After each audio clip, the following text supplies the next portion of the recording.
Hello and welcome to our physical sciences session. My name is Temba Ngube. Today we are focusing our attention on calculations on acids and bases in the context of reactions. We'll look at also some of the very important aspects of a titration. Right now, let's look at some of the the most important concepts that we shall discuss for today. So in as far as the concept map is concerned, we know that acid-base reactions are also represented in the form of chemical equations now, but in these chemical reactions, they will be taking place in the context of a titration, right? Okay, now let's look at some of the very key terms that we would use for the purpose of today's session, and some of the stuff that we already know that we need to remind ourselves of. We shall talk about concentration of solutions. So this is the concentration of a solution, right? Because most of these reactions, they take place in aqueous solutions. And then we'll talk about a standard solution in the context of concentration. We'll also look at the pH of a solution, and also chemical indicators in the reactions involving acids and bases. Right. Now, let's look at the first concept that has to do with the acids and bases, but it's something that we already know. When we talk of concentration of a solution, it actually gives us an indication of the moles of a solute in a given volume of solution. So this solution is actually a homogeneous solution, right? It's actually a homogeneous solution, meaning that the solute is completely soluble in the solvent. So a concentration of a substance gives us the moles of substance per unit volume of a solution. So that's the SI unit. So remember, when we talk about a cubic decimeter as a volume, okay, right, we are talking about a liter, okay, of a substance, okay? And then also, we know that if we calculate concentration of a substance, we use the formula concentration is moles of substance per unit volume of solution, which is something that we need to familiarize ourselves as far as the data sheet is concerned, right? Okay, now, very, very important, we'll talk a lot about the standard solution, and at a later stage we'll also discuss how exactly a standard solution is made using some of the common substances that would subsequently use in the reaction between an acid and a base. Right, so what is a standard solution? A standard solution is a solution whose concentration is known exactly. Let's say, for argument's sake, we've got a solution of sodium hydroxide, right? Remember, it's a homogeneous solution. Now, we are saying that if, for argument's sake, there is a concentration of 0.2 moles per cubic decimeter, what does that tell us? It tells us that the quantity of the solute, okay, because C is equals to moles per unit volume. We are saying that if the concentration is not 0.2 moles per cubic decimeter, we are saying that there is 0.2 mole, okay, per unit volume for every cubic decimeter. So a unit volume in this case, it's a liter or a cubic decimeter. How about if we talk about 0.5 molar? So the term molar would represent mole per cubic decimeter. So these two units, molar and mole per cubic decimeter, it represents one and the same thing in the context of concentration, right? So for the other one, it will be 0.5 mole. Okay, that's the quantity of solute for every cubic decimeter. So this is what it means when we talk of a solution that is a known concentration, right? Now, how exactly do we prepare a standard solution? Okay, now a standard solution, remember, it's always a homogeneous solution. So the substance that the solute must be completely soluble, okay? So it should be a pure substance. Remember, a pure substance is an element or a compound that is highly or completely soluble, okay? So we need to determine the mass of that sample of solid correctly. Why do we need the mass? We know that for us to actually talk about the quantity of substance, we always refer to the mole, because a mole of any substance contains the same number of particles, right? So it's always the SI unit, which is the mole. So if we've got the mass, we are able to determine the moles of that substance present in a sample, right? So the moles of substance is mass of sample that will weigh in the sense of us obtaining the mass, so that there's a scale of measurement that comes in there. So it's mass over molar mass. So if we've got the mass of sample, we are able to determine the moles of substance, okay?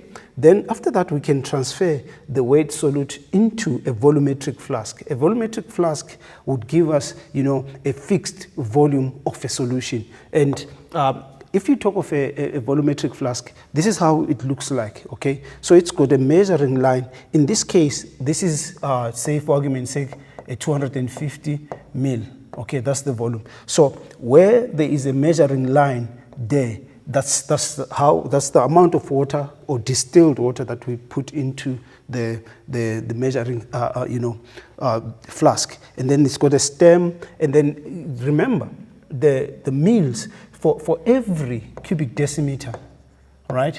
There is 1,000 milliliters. Okay, so this is like a quarter of a milliliter. So if we know the moles of substance and we know the volume of solution, we are able to determine the concentration of that substance. As a result, we can say, okay, this is the concentration of the solution, right? Okay, now furthermore, we will add a small amount of distilled water. This should be pure water, okay? It's not contaminated. And then to the swelling part actually says to us that we want to dissolve it completely. Remember, we want to form a homogeneous solution. And then we add more distilled water until the bulb is up to 75% full. Okay, then we make sure that there are bubbles, the bubbles are taken out, so that it's actually an accurate, solution. Hence, we're saying it's a standard solution, right? Okay, then when we carefully add the distilled water till the water level, okay, it will rise up the stem, as you'd have seen in exactly how the flask looks like. And then when you take measurements, make sure that you take it below the meniscus. So the meniscus is actually the curved part of the liquid. So on the stem, so on the surface, it will be like this. So the meniscus is that curved part. So this is actually the reading that we take. It could be 250 mils, as it was in that example. So this has to do with the accuracy of taking readings, right? Okay, right. And then we can also try to understand what exactly the concentration of a solution tells us, okay? Let's say, for argument's sake, we've got a solution of sulfuric acid with a concentration of 0.5 moles per cubic decimeter. So remember, this is an aqueous solution. So water is the common solvent in which these homogeneous solutions are found. Now, if this is the concentration of the acid, which is 0.5 mole per cubic decimeter, okay? Now, remember, this acid, what it does is, in the presence of water molecules, there are two ions that make up that substance, the sulfate and the hydrogen ion. So for every mole of sulfuric acid, there is double the number of moles of the hydrogen. So, and again, for every mole of the sulfuric acid, there is the same number of moles of the sulfate ions. So, which is why that when this acid ionizes, what happens is the concentration of the sulfate ion will be the same as that of the sulfuric acid, because of the stoichiometric ratio 1:1, right? Why is it that the concentration of the H plus ions is double that? Is because the ratio is, for every mole of sulfuric acid, there is double the number of moles of the hydrogen ions, which is why the ratio is 1:2. So this is what concentration of a solution tells us in as far as the standard solution, right? So we've already looked at these formulae and how they come together in terms of calculating the concentration, okay? So at the end of the day, if you've got the mass and the volume of solution, you are able to determine the concentration, practically, right? Okay, now, just as an example, we've got 5 grams of sodium hydroxide, which is dissolved in 500 cubic centimeters, okay, of distilled water. Determine the concentration of the solution, right? Now, if you look at this example, what it says to us is that for us to determine the concentration, we need to say, okay, how many moles of substance are there, okay, divided by the mass multiplied by the volume, all right? So first things first, we need to determine from the periodic table the molar mass of sodium hydroxide, okay? So we know that the moles of this substance is actually, we would say moles is equals to, actually this is the mass, okay? The moles is equals to mass over molar mass. So this formula, what it essentially does, it takes into account the fact that we would already have determined the moles. So we would say then C, which is the concentration, mass of sample is 5 grams, okay, divided by the molar mass of sodium hydroxide. Sodium is 23 plus 16 plus 1. That gives us a 40 grams per mole. Then what is the volume? But remember, the volume needs to be in cubic decimeters, which is the SI unit. So this would be like 500 divided by 1,000, which is 500 multiplied by 10 exponent negative 3. So it will give us a concentration.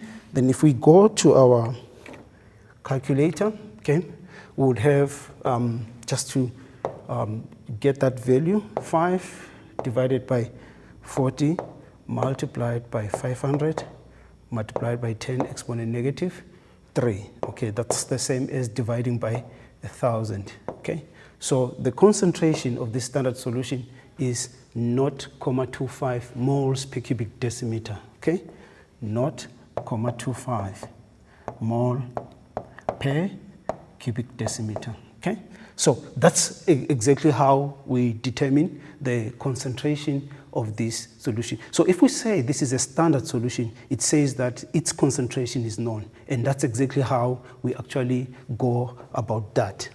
So that's as far as, determining, the concentration of a standard solution or making a standard solution so that the concentration is known. We shall look at more examples after the short break. Let's take a short break for now.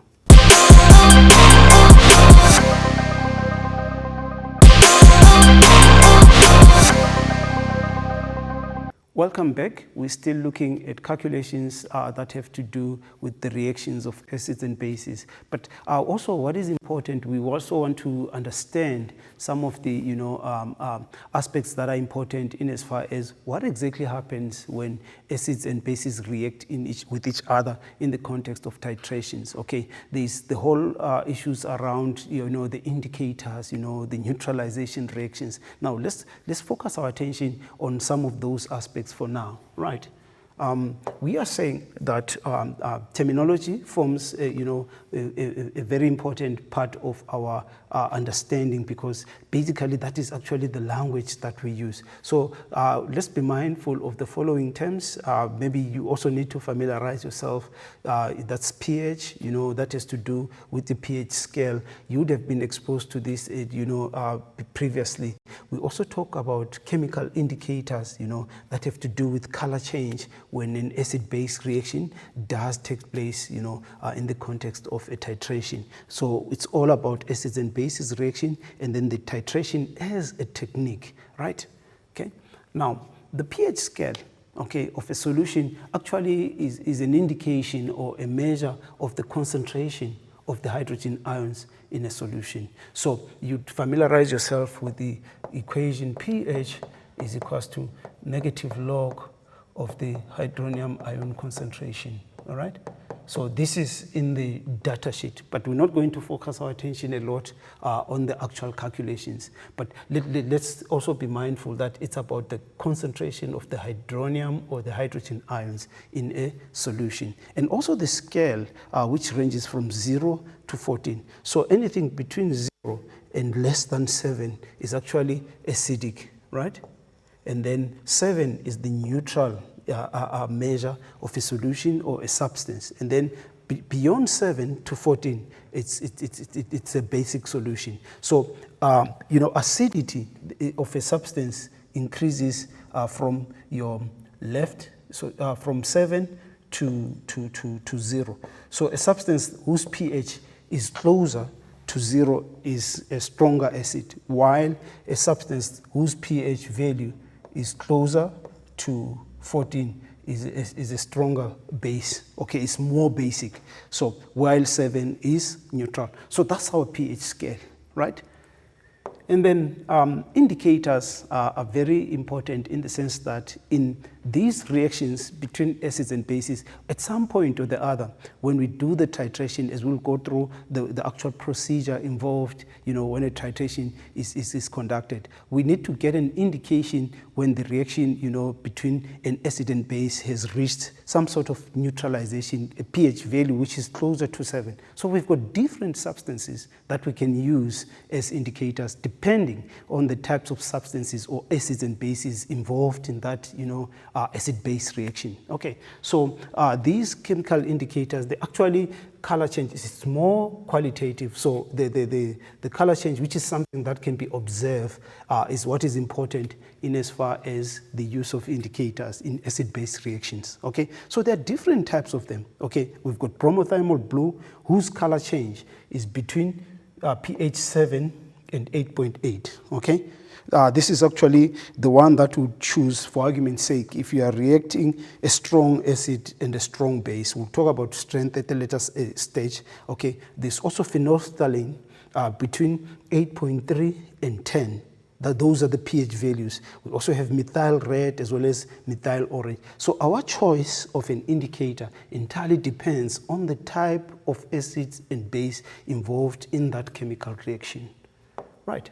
And then basically, from, as part of pre-knowledge, we understand that when you react an acid and a base, it's typically a neutralization reaction, in most cases. But generally, if an acid and a base react with each other, they actually form salt and water. Okay? So that's the general equation involving an acid and any base for that matter. Okay? So it's a neutralization reaction. Okay, this is with respect to the changes in pH. Okay, so this has to do with pH change when this reaction between an acid and a base occurs.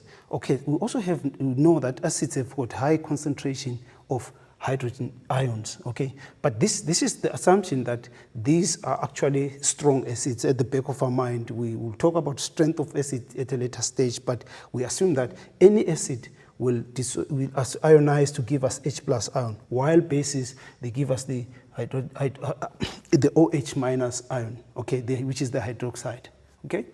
Right, and then a titration becomes then a technique, right? So it's a procedure that is used to determine the neutralization point of an acid-base reaction. So for you to determine the neutralization point, we make use of the indicator in a reaction between an acid and a base, right? So hence we're saying that generally or ordinarily, this is actually a neutralization type of a reaction if we were to classify these reactions as we know them, all right? Okay, furthermore, we know that we must be reminded that in a titration, there is an observed color change, okay, of an indicator. The color change is only possible once in the reaction between an acid and base, we have added a suitable indicator. So at the time when there's a color change, we've reached what is called the end point of a titration. So end point is another key term in as far as acid-base reactions are concerned, right? So at the end point, what exactly happens? All the reactants have changed into products. And when a reaction, all the reactants have changed into products, we've actually reached what we think of as completion of a reaction, okay? This is also described as the equivalence point or the point of equivalence. So these are some of the, important aspects of a typical acid-base reaction that we need to be mindful of, okay? So ordinarily, a titration is used to determine the unknown concentration of an acid or a base. Now, earlier on, we spoke about a solution whose concentration is known. Now we are saying that we use this technique of titration to actually determine, the unknown concentration of a solution. So there are two things here that come out very clearly, that as a technique in a titration, what happens? You use a standard solution whose concentration is known to actually determine the concentration of another solution which we do not know. Okay, so it's from known to unknown. That's basically the long and short of what the technique of titration actually involves, right? So this type of calculation involved in a titration. So the titration is the technique.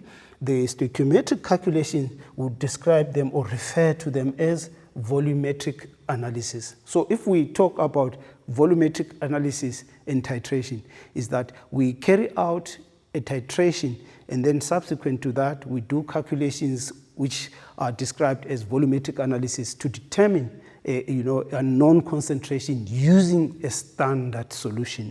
Basically, that's what it means, right? Okay, and then if we can quickly just reflect on a few things that are very important. The end point of a titration, all the substances have reacted. Okay, so we have got the maximum amount of products, which is salt and water. But the indication that this has happened, we achieve it by an indicator, which gives us a color change. So this is the most important part of the titration, to say when do we stop adding one substance to the other so that the reaction does take place. When there is a color change in the indicator, then the substance is actually, then the reaction is actually reached the equivalence point. Okay, so an indicator, qualitatively, I think that's exactly its role in as far as the titration is concerned, right? So volumetric analysis, that's another term that we also touched on. So the calculations involving concentration, the moles of substance, determining the unknown concentration, all those, mathematical calculations that follow, would refer to them as volumetric analysis, right? So the follow-up question as to determine the concentration of the hydroxide ions in the solution. So now we are saying that this sodium hydroxide has a known concentration of 0.25 moles per cubic decimeter. So concentration, of sodium hydroxide, right? This aqueous solution is equals to 0.25 mole per cubic decimeter, right? It's a standard solution, right? Now, when this sodium hydroxide solution in that homogeneous solution actually dissociates completely, we have something of this sort. We have got the sodium ions, right, as well as the hydroxide ions, right? Now, this question demands us that we determine the concentration of the hydroxide ions in the solution, right? Remember, this is an aqueous solution, so the stoichiometric ratio for this dissociation or the breaking down of this ionic substance is actually 1 mole of sodium hydroxide gives us a mole of the sodium ion as well as a mole of the hydroxide ion. So the ratio is 1:1:1. So if the concentration of sodium hydroxide is actually 0.25, mole per cubic decimeter, the concentration of the sodium ion will also be, because of the ratio 1:1, will be 0.25 mole per cubic decimeter. Then what about that of the hydroxide ion? Because for every mole of sodium hydroxide in that solution, there is a mole of the hydroxide ion. So the ratio still remains 1:1. So this gives us 0.25, mole per cubic decimeter.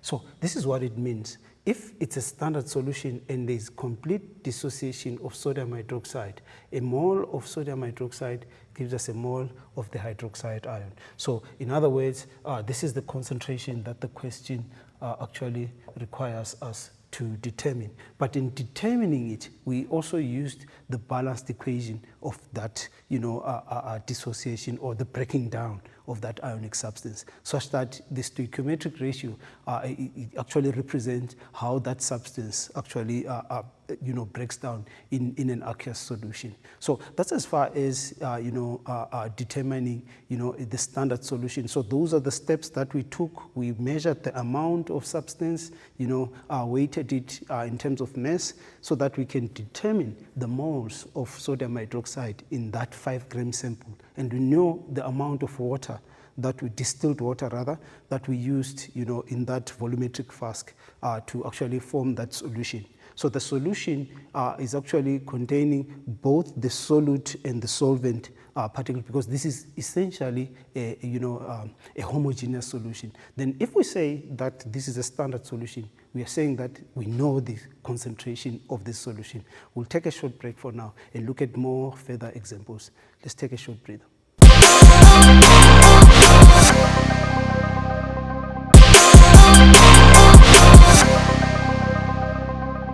Welcome back to our session. We're still talking calculations involving acid and base reactions in the context of titrations.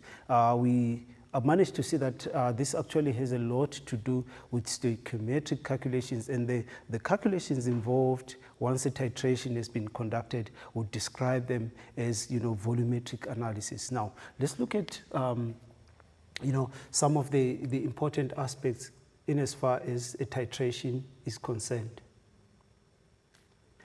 Now, in terms of the terminology, so the technique involved is about the titration. So titration is about the technique, all right, of actually, using a standard solution. This is a technique or a procedure that is carried out using a standard solution to determine an unknown concentration.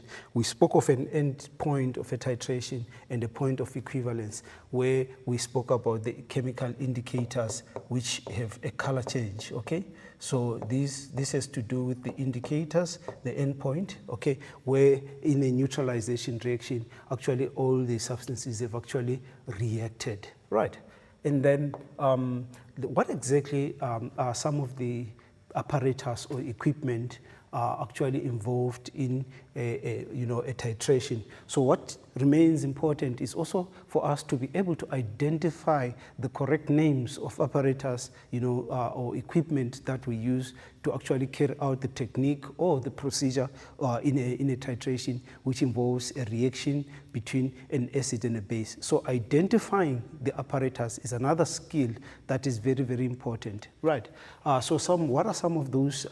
We know that there's a barrette, which is actually calibrated to give us the volume of a solution that was used in a reaction. So this is the barrette.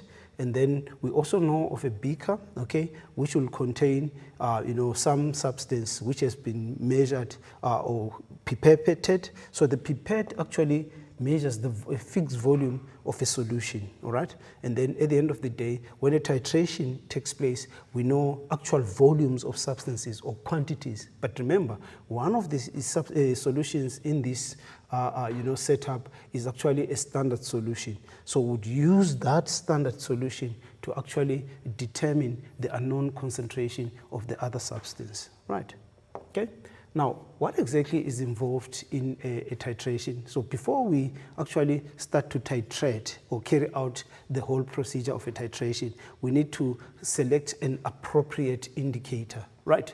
So you'd have mentioned, earlier on, the different indicators. So our choice of indicator in an acid-base reaction depends on the type of acid as well as type of what? Base, which is also informed by the pH range in which that specific indicator actually undergoes a color change to show us the end point of this acid-base reaction, right? So we need to write down the colors of the indicators of the indicator in an acid and in a base, and then at the end point. So this is actually what is happening in as far as the choice of the indicator is concerned, right?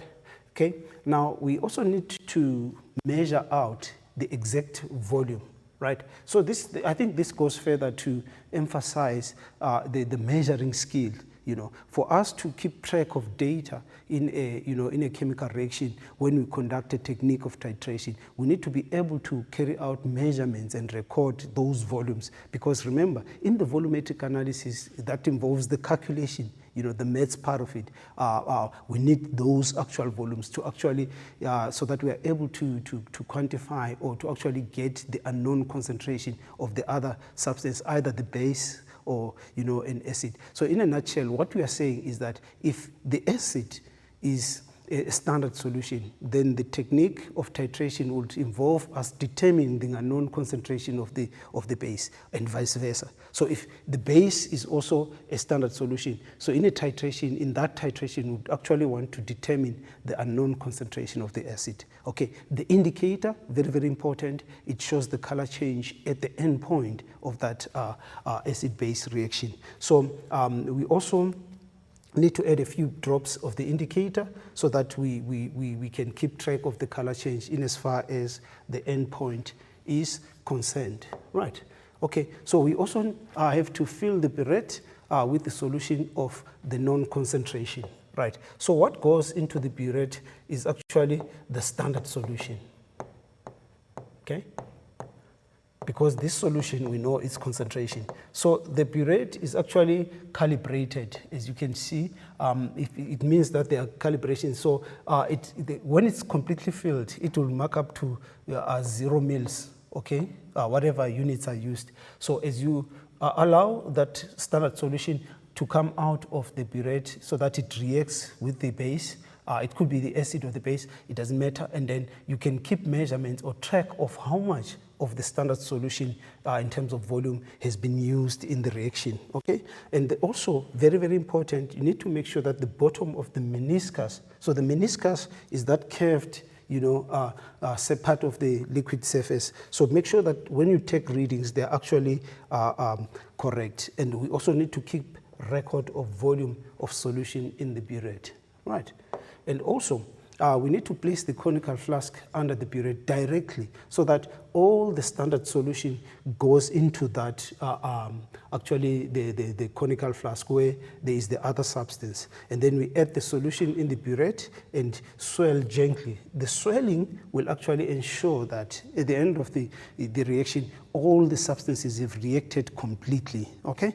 And then the color of the unknown solution will change in the region where the acid and the base mix, okay? So that's where the reaction actually takes place. And then the color would be at the point. We also take note that at the end point, there is that color change which will tell us that, okay, this reaction has reached, you know, the end, and then we can take the readings in terms of the volume of the standard solution. So the pipette will be used actually to measure the volume of the solution that goes into the conical flask, right? Okay, so we need to also keep track of the color change. We've mentioned that, right? So as we approach that, you know, endpoint, we need to release drop by drop, you know, just in small amounts so that we also address the issue of accuracy in terms of the volume of the standard solution, okay? Right, and then also we need to record the volume of the solution in the burette, that's of the standard solution, okay? And the volume of the, you know, that of the other substance would have been recorded, the one that goes into the conical flask, okay? So it's about, you know, measurement, and more measurement, right? So at the end point, we would actually say, okay, so this is roughly the amount or the volume of the standard solution that was used in the titration, okay? Then would obviously have to repeat the procedure, you know, more than once, say 3 times, you know, because just to get a sense, the first one is basically to give us an, you know, a rough estimate in terms of how much volume of standard solution is actually used. So if we repeat the procedure 3 times and average, that also appeals to, you know, the accuracy of our results. So in any experiment, if we do 3 trials and average them, we get a better sense in terms of the actual or the most accurate readings in as far as, you know, the data that we collected. Right. So if you repeat that, that's one way of improving accuracy. So these are some of the most important aspects in as far as the actual technique or the procedure of a titration. After the short break, we'll try and look at tangible example, practical examples of a titration, as well as the calculations in as far as the volumetric analysis. Let's take a short break for now.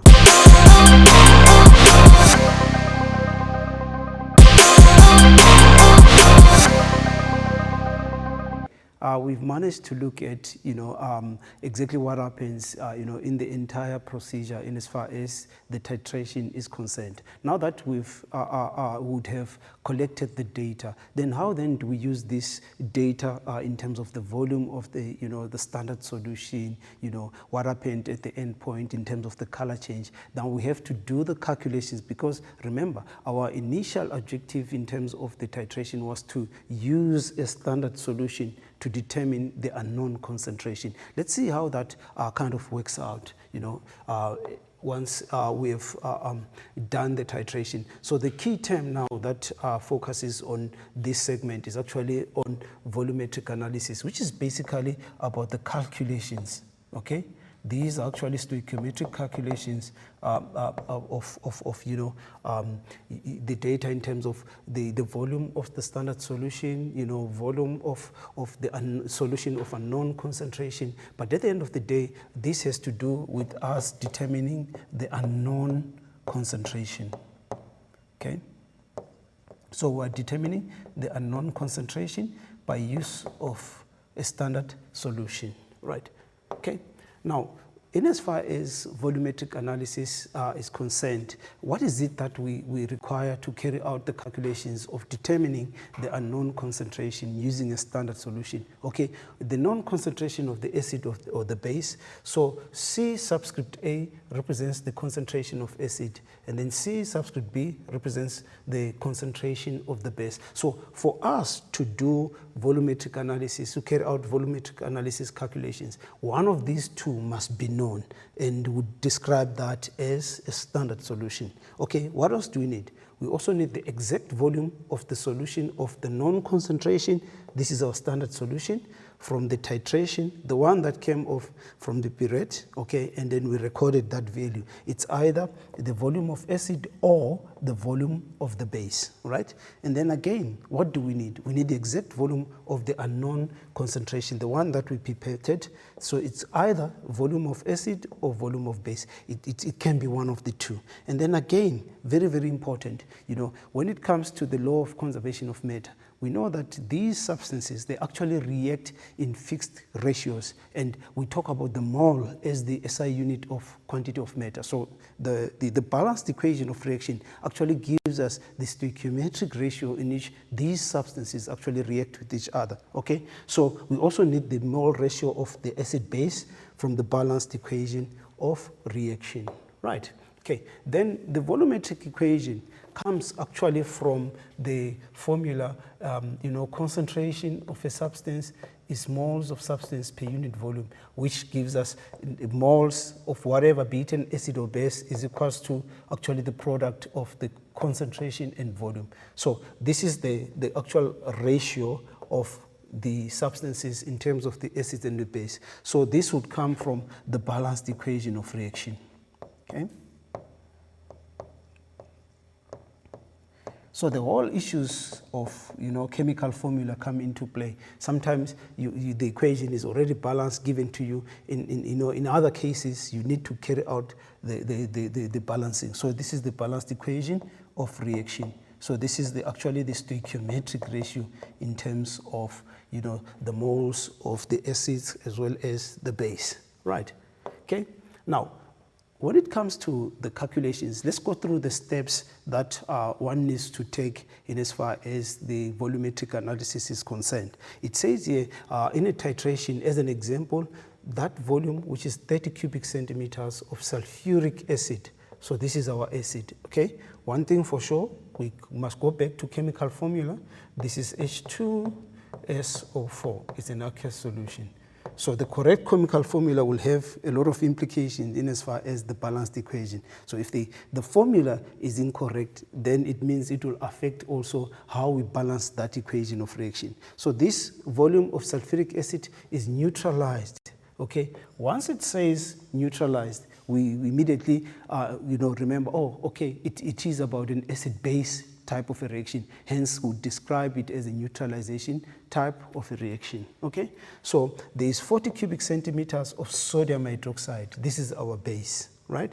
So sodium hydroxide, chemical formula NaOH. Okay, that's a homogeneous solution. Okay, and then whose concentration is that? All right, now calculate the concentration of the acid. Now, one thing that stands out from the onset is that the concentration of the base is given. In other words, what does that imply? It says to us that this base is actually our standard solution. Then our intention from then on is to try and use this known concentration to determine the unknown concentration of the acid. That's what becomes clear from the onset. Right, and then it says, step number 1, write down the balanced equation of reaction. So it's an acid-base reaction. What do we have? We've got sulfuric acid, which is H2SO4, okay, plus the base, which is sodium hydroxide, Na, okay, OH, okay. This gives us a salt. Okay, our salt will be sodium sulfate, right? Remember, sodium is a group 1 metal, and then the sulfate ion is a polyatomic ion, SO4 2 minus. And then the formula for sodium sulfate then becomes Na2SO4, right? So we've got Na2, okay, SO4, okay, and then plus water, right? Is the equation balanced? Let's check. Already we see that there is 1 atom of sodium on the left and 2. It means here we need to put a 2, right? If we do that, then we ask ourselves, is hydrogen balanced? Hydrogen, what do we have? We've got 4 hydrogen, okay? And then on the left, and then on the right, we only have 2. So it means we need a 2 there, right? Let's check the oxygen. Oxygen that we have, it's 4 plus 2, which gives us 6.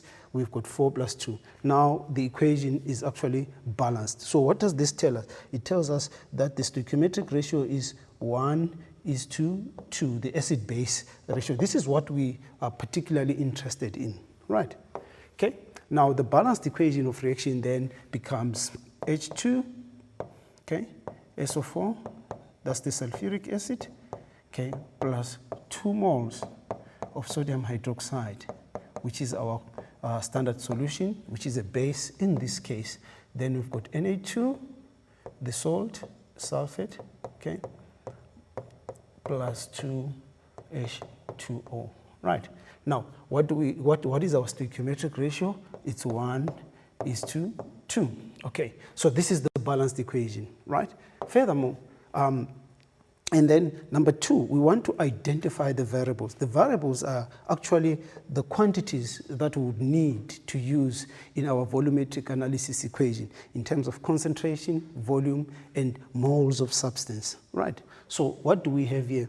We already have the volume of sulfuric acid. So volume of acid, if we can quickly do the conversion to SI unit, because we know concentration is in moles per cubic decimeter. So 30 cubic centimeters, which is the volume of acid, is same as 0.03 cubic decimeter. So we divided that by 1,000. But where does that come from? 1 cubic decimeter is equals to 1,000 cubic centimeters, right? Right. And then what else do we have? We also have volume of base. Okay, volume of base is equals to, what do we have? 0.04, okay, cubic decimeters. What else do we have? We also have the concentration of the base, right? So C of the base is equals to 0.2 moles per cubic decimeter, right? These are the quantities that we can immediately pick up from, the story that is given to us. Very, very important, right? And then once we've done that, we are able to move to the next step, which is to determine the stoichiometric ratio. So the stoichiometric ratio actually comes from the balanced equation of the reaction. What are we saying? We are saying that the ratio is 1:2, right? So the stoichiometric ratio of the acid to base, in this reaction is 1:2. What does this mean? It means that a mole of the acid reacts with double the number of moles of the base. This is the fixed ratio in which these substances actually react with each other. So we're mainly concerned about the reactants in this case, right? Okay. Now, step 4, we must use the formula to complete the calculation. Okay, what does the formula say? The formula says to us moles of acid over moles of base is equals to concentration of acid, volume of acid, divided by concentration of base, volume of base, right? So this is what we have. Now, the stoichiometric ratio of acid to base is 1:2, right? Is equals to, we don't know the concentration of the acid because the question says calculate the concentration of the acid. In other words, we're looking for C subscript A, right? So this is the unknown, okay? The volume of acid that we used is equals to 0.03 cubic decimeters, okay? And then the concentration of the base, which is a standard solution in this case, is 0.2, right? Okay, and then the volume that was used is 0.04, right?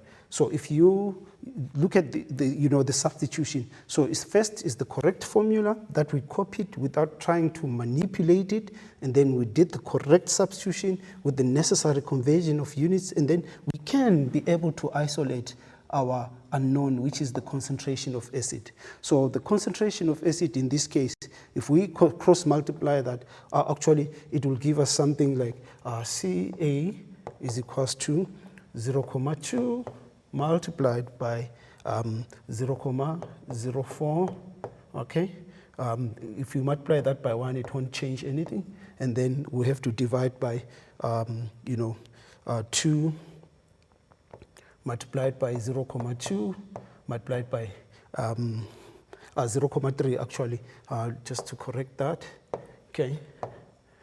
Right, so the substitution is very, very important in the sense that because the data is given, so if we make that the subject, it will be 2 multiplied by 0.03.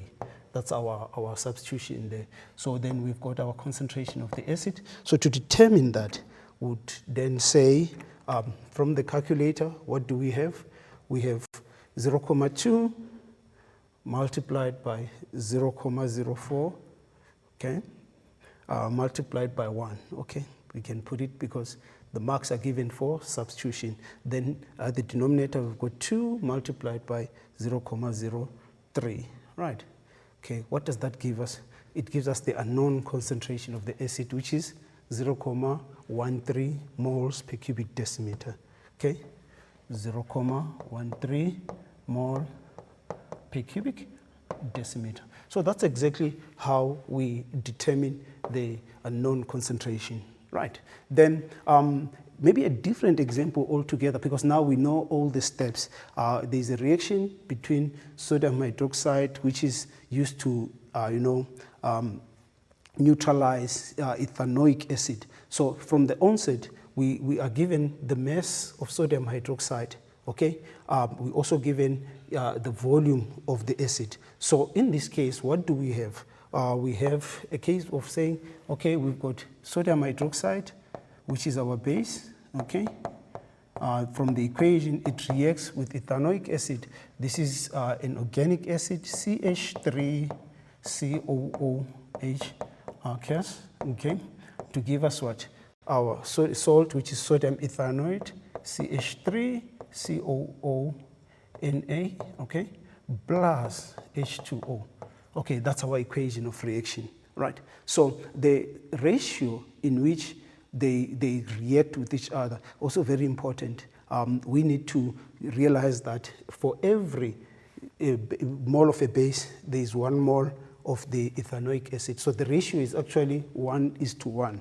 So if we go to the, the story, it tells us about the mass of sodium hydroxide, okay, in a volume. So we are able to determine the concentration of sodium hydroxide. So C of sodium hydroxide, okay, concentration of sodium hydroxide, we would calculate it by way of saying, okay, mass over molar mass times volume, which gives us the actual concentration. Then we've got 12.4 grams, okay, divided by 40, okay. 40 is the molar mass of sodium hydroxide. 300 in liters or in cubic decimeters, 0.3. So this is actually the concentration of sodium hydroxide, right? So once you get the concentration of sodium hydroxide, we are then able to use, the equation C, number of moles of acid, number of moles of base is equals to C of acid, volume of acid, divided by C of base, volume of base. So at the end of it all, what is different in this scenario is that we are able to determine this concentration of sodium hydroxide, whatever that is, and then this becomes our standard solution. Right. So these are some of the ideas that you need to actually understand. The steps that we went through in terms of determining the unknown concentration, they apply universally to any scenario which involves a reaction between an acid and a base. So a lot of practice is very important in this section. For now, that's the time that we had to cover calculations on titrations. For now, it's cheers and bye-bye.